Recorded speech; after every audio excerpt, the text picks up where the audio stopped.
अभी कुछ दिन पहले पाकिस्तान के टीएलपी के नेता साद रिजवी का एक बयान आया था कि एक हाथ में कुरान लो और एक हाथ में बम, फिर देखो कौन पैसा नहीं देता।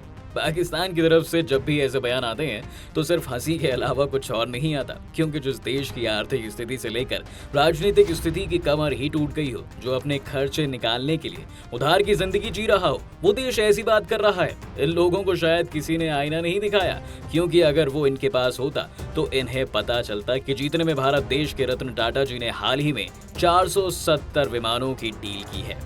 उससे आधे दामों में तो पाकिस्तान ने खुद को चाइना को गिरफ्तार रख दिया है। और इतना ही नहीं, हालात अब यहाँ तक पहुँच गए हैं कि भुखमरी के साथ साथ वहाँ की सरकार की कमर भी टूटने वाली है, यानी पाकिस्तान में सरकार का तख्ता पलट होने वाला है। चलिए जानते हैं इस वीडियो के माध्यम से कि आखिर क्या होने वाला है पाकिस्तान में और कैसे पाकिस्तान की चरमराती आर्थिक हालत के बीच सरकार बदलेगी। टीएलपी के नेता साद रिजवी का एक और बयान सामने आया था, जिसमें उन्होंने 72 घंटे का अल्टीमेट दे पाकिस्तान की सरकार को चेताया था कि वह फ्यूल प्राइस पॉलिसी को वापस ले। और इतना ही नहीं, वह सरकार द्वारा सरकारी खेमों को काम करने वाले नेताओं की तनख्वाह भी काटें, वरना उन्हें भी वो भुगतान करना पड़ेगा जो एक समय इमरान खान की सरकार ने भुगता था।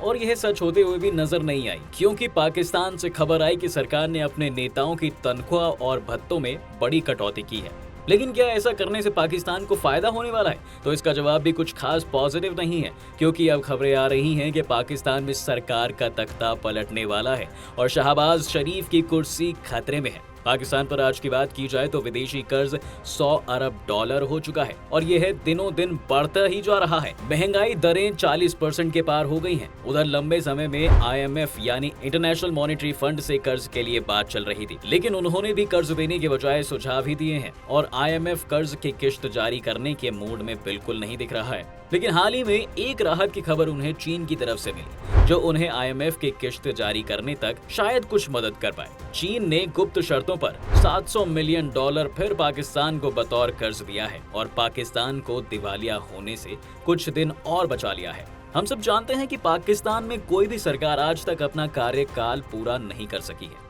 न जाने पाकिस्तान सरकार को किसकी नजर लगी है जो उसका इतना बुरा हाल हुआ है। इन सब के बीच एक बहस फिर और जोर पकड़ रही है कि मुल्क को इन मुश्किलों से आखिर कैसे निकाला जाए। 3 विकल्प गिनाए जा रहे हैं। पहला, नेशनल गवर्नमेंट, दूसरा टेक्नोक्रेट गवर्नमेंट और तीसरा मार्शल लॉ यानी फौजी हुकूमत। नेशनल गवर्नमेंट एक ऐसी सरकार होती है जो एक देश के स्तर पर कार्य करती है। यह देश की संवैधानिक और नैतिक प्रणाली को निर्धारित करती है और उसकी नीतियों का पालन करती है। एक नेशनल गवर्नमेंट विभिन्न विभागों के माध्यम से काम करती है, लेकिन पाकिस्तान की बात की जाए तो वहाँ नेशनल गवर्नमेंट का मतलब कुछ अलग ही है। जैसे कि वहाँ सभी बड़ी पार्टियां मिलकर सरकार बनाएगी और इसका एक कॉमन मिनिमम प्रोग्राम होगा। इस गवर्नमेंट को बनाने के पीछे पाकिस्तान का मुख्य मकसद ये है कि वो किसी भी तरह पार्टियों को एक प्लेटफॉर्म पर लाए ताकि पाकिस्तान को इस मुश्किल वक्त से बाहर निकाला जाए। लेकिन ये तब संभव होगा जब वहाँ पार्टीज एक मंच पर आने को तैयार हो, क्योंकि भाई वो आम देश नहीं, पाकिस्तान है।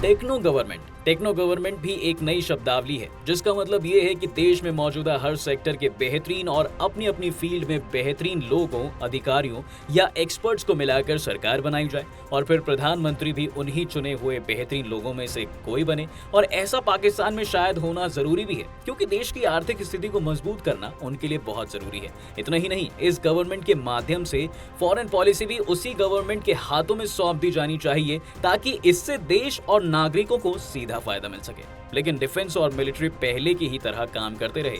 अरे रुकिए, जैसा कि हमने पहले बताया कि ये पाकिस्तान है, तो ऐसा कैसे मुमकिन है कि बिना किसी परेशानी के कोई काम आसानी से हो जाए? और टेक्नो गवर्नमेंट के लिए इमरान खान राजी नहीं है, क्योंकि उनका कहना है कि ऐसा करने से खर्च बढ़ जाएंगे और सिविल वॉर होने का खतरा भी बढ़ जाएगा, क्योंकि ऐसा करने से व्यक्तिगत प्रभाव बढ़ेगा। अब बढ़ते हैं उस तरफ जहां पाकिस्तान हमेशा ही आकर अटक जाता है और निर्णय लेने के लिए मिलिट्री को आगे आना पड़ता है, और ये हमने पिछले कई सालों में होते हुए देखा भी है। मार्शल लॉ, इस मामले पर ऐसा कहा गया है कि मार्शल लॉ को लागू करने से पहले पाकिस्तान को देश में आर्थिक इमरजेंसी लागू कर देनी चाहिए और सिर्फ उन्हीं चीजों का इंपोर्ट करना चाहिए जो बहुत ही ज्यादा जरूरी हो, जैसे कि सिर्फ खाने पीने का सामान और पेट्रोल वगैरह। लेकिन मिलिट्री इस चीज के लिए बिल्कुल तैयार नहीं है और ऐसा इसलिए है क्योंकि वो जानती है इस समय सरकारी खजाना बिल्कुल खाली है और देश पे कर्जा बढ़ता ही जा रहा है। तो ऐसे में अगर वो सत्ता में आते भी हैं तो उनकी थू-थू हो जाएगी और उन्हें जनता का गुस्सा भी झेलना पड़ सकता है। तो वह किसी भी तरह से इस तरह की परेशानी का सामना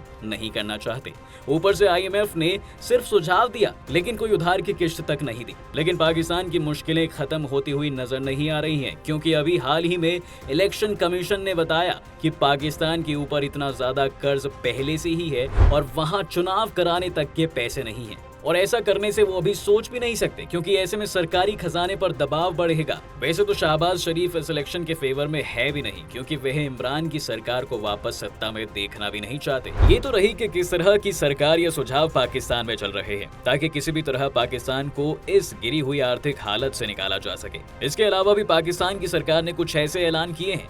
चलिए आपको बताते हैं कि पाकिस्तान सरकार कैसे अपनी आर्थिक स्थिति को संभालने के लिए क्या क्या कदम उठा रही है। हमने आपको वीडियो में पहले ही बता दिया था कि पाकिस्तान के पास सिर्फ $3 अरब के फॉरेन रिजर्व है, जिसके साथ दिवालिया होने की कगार पर खड़े पाकिस्तान को बचाने की आखिरी कोशिशें प्रधानमंत्री शहबाज शरीफ द्वारा शुरू कर दी गई है। शरीफ ने सरकारी खर्च में कटौती से जुड़े अहम ऐलान करके सबको हैरान कर दिया है।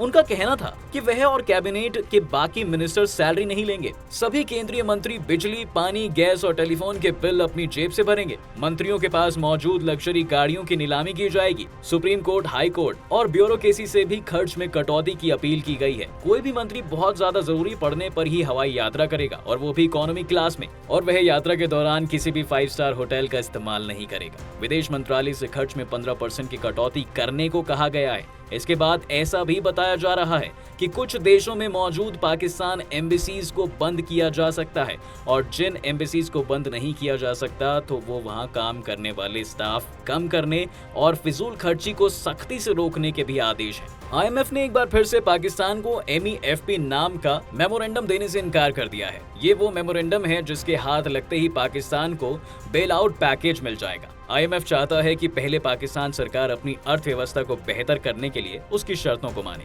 IMF ने पाकिस्तान सरकार के सामने कर्ज देने के लिए मुख्य तौर पर 3 तरह की शर्तें रखी हैं। IMF ने बताया कि पाकिस्तान के ऊपर पहले से ही $900 अरब का कर्ज है। ऐसे में अगर अर्थव्यवस्था को रफ्तार देने के लिए पाकिस्तान सरकार ने अभी कोई सख्त फैसला नहीं लिया तो इससे आने वाले समय में आगे काफी मुश्किल होगी। ऐसे में पाकिस्तान की जनता से अलग अलग टैक्स के जरिए 170 अरब रुपए वसूलने की सलाह दी गई है। दूसरी शर्त यह है कि पाकिस्तान अपनी इकोनॉमी को बेहतर करने के लिए सामानों के निर्यात पर टैक्स में बड़ी छूट दे, जिससे उनके देश में तैयार माल दूसरे देशों में जाएगा और शायद पाकिस्तान की अर्थव्यवस्था को मजबूती मिलेगी। एक शर्त यह भी है कि पाकिस्तान के पास किसी भी हाल में विदेशी मुद्रा भंडार में अमेरिकी डॉलर की कमी नहीं होनी चाहिए। इसके लिए सऊदी अरब, चीन और UAE से मदद मांगने के लिए अगर थोड़ा दबाव भी बनाया जाए तो शायद कुछ हल निकल आए। अगर इन सब के बावजूद पाकिस्तान में कुछ ठीक नहीं होता है तो पाकिस्तान डिफॉल्टर हो जाएगा। डिफॉल्टर होने के कारण अर्थव्यवस्था को होने वाले नुकसान के बदले उसके कर्जे को उतार पाना भी काफी मुश्किल हो जाएगा। कुछ पाकिस्तानी राजनेताओं को इस अशांति को बढ़ाने और नेगेटिव एलिमेंट का उपयोग करके पब्लिक लेवल को बढ़ाने का मौका भी मिल जाएगा। कुल मिलाकर न केवल सरकार बल्कि पाकिस्तान का पूरा ढांचा ही बिखर जाएगा।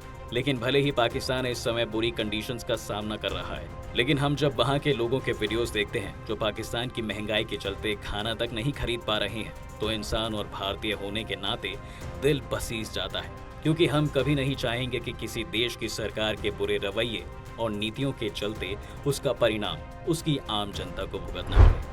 उम्मीद करते हैं वीडियो आपको पसंद आई होगी, तो इस वीडियो को लाइक करें, अपने दोस्तों के साथ जरूर शेयर करें, साथ ही हमारे चैनल को सब्सक्राइब करें और बेल आइकॉन को प्रेस कर दें।